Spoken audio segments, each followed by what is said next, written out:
పవన్ కళ్యాణ్ గారు వస్తారు.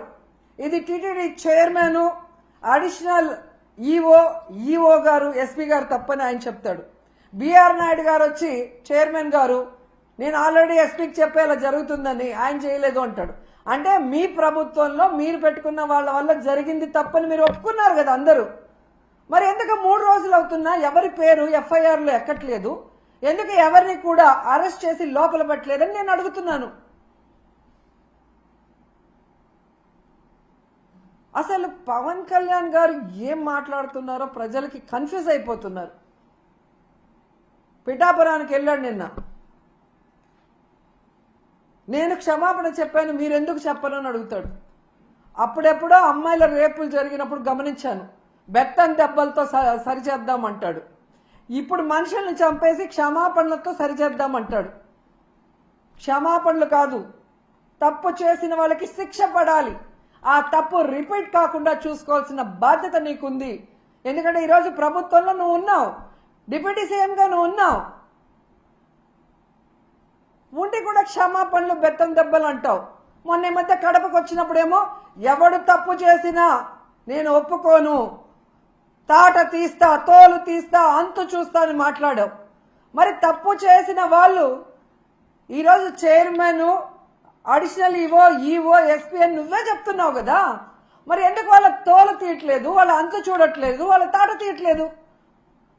మళ్ళీ పెద్ద పెద్ద డైలాగులు చెప్తున్నారు. నిన్న మీటింగ్లో నేను పిఠాపురంలోనే అనుకుంటా, కులం పేరుతో ఎవరైనా తప్పించుకోవాలని చూస్తే నేను చూస్తూ ఊరుకోను అన్నాడు. మరి ఈరోజు బిఆర్ నాయుడు గారిని, వెంకయ్య చౌదరి గారిని, సుబ్బారాయుడు గారిని శిక్షించడానికి ఏ కులం చూసి నువ్వు భయపడి ఆగిపోతున్నావు అని అడుగుతున్నా. నీ పక్కన నిన్న పిఠాపురంలో ఉన్నాడు పంతం నానాజీ, ఒక డాక్టర్ కమ్ ప్రొఫెసర్ అయిన ఒక ఎస్సీ మేధావిని గూబ పగలగొడితే నీ కులమని ఆపేస్తావా? శిక్షించకుండా, కేసు పెట్టకుండా? మళ్ళీ పెద్ద పెద్ద డైలాగు, కులం చూసి నేను భయపడను అని. ఆ రోజేమో జరగని తప్పుని జరిగినట్టుగా లడ్డూలో కల్తీ జరిగిందని కాషాయ వస్త్రాలు వేసుకుని తిరుపతిలో నానా హడావిడి చేశారు. ఈ రోజేమో తప్పించుకొని తిరుగుతూ క్షమాపణ చెప్తే చాలంటారు. మీ ద్వంద్వ వైఖరి చూస్తున్నారు.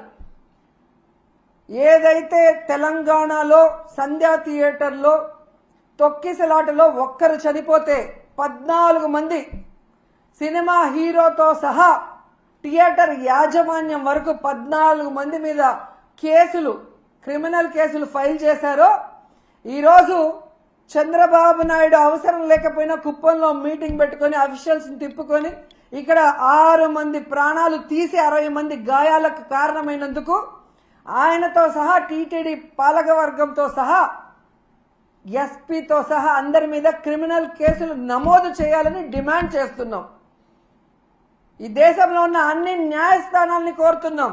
దీన్ని సుమోటోగా తీసుకొని తప్పు చేసిన వాళ్ళ మీద కేసులు పెట్టి విచారించి శిక్షించండి అని కూడా మేము కోరుకుంటున్నాం.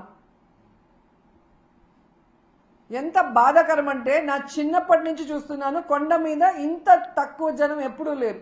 టోకన్లు తీసుకున్న వాళ్ళు కూడా చాలా మంది దర్శనానికి రాలేదు అంటే వీరి వల్ల తిరుమల ప్రతిష్ట ఎంత దిగజారిపోయింది, భగవంతుని దర్శనం చేసుకోవాలంటే ఎంత భయం పుట్టిందో ప్రజల్లో మీరు గమనించండి. మొన్న జరిగిన ఇన్సిడెంట్తో తిరుమలనే కాదు, సింహాచలంలో కూడా భక్తుల రద్దీ లేకపోవడం మీరు గమనించాలి.